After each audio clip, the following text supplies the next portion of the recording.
नमो नमः. आजचं जे सुभाषित आहे ते अतिशय विद्वान असलेला परंतु दुर्जन माणूस कसा असतो त्याबद्दल आहे.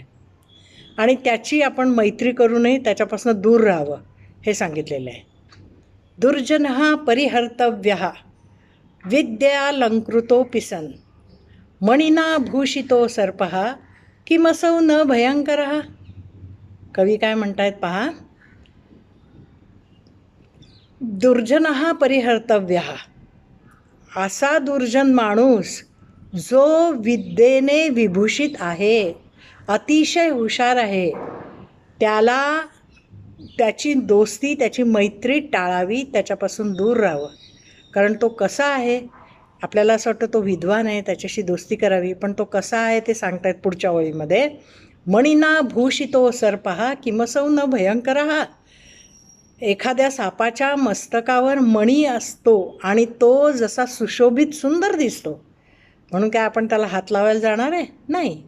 सुंदर साप आहे तरीही तो इतर सापांपेक्षा नुसताच भयंकर नाही तर अतिभयंकर, अतिशय जहरी असा असणार आहे.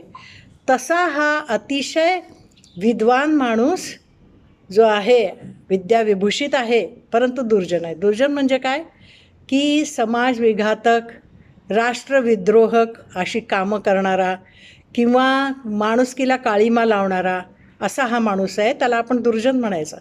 असा हा दुर्जन आहे. आपल्याला आजकाल असे जी माणसं आहेत माणुसकीला काळीमा लावणारी किंवा राष्ट्रविघातक कृत्य करणारी दहशतवादी लोक ह्याच्यामध्ये मोडतात, जे काही वेळेला अतिशय शिकलेले किंवा विद्यावान असतात तरीसुद्धा ते अशी कामं करत असतात. तर अशी कामं करणारी माणसं म्हणजेच मणी असलेल्या सापाप्रमाणे महाभयंकर असतात असं सुभाषितकार म्हणतायत. धन्यवाद.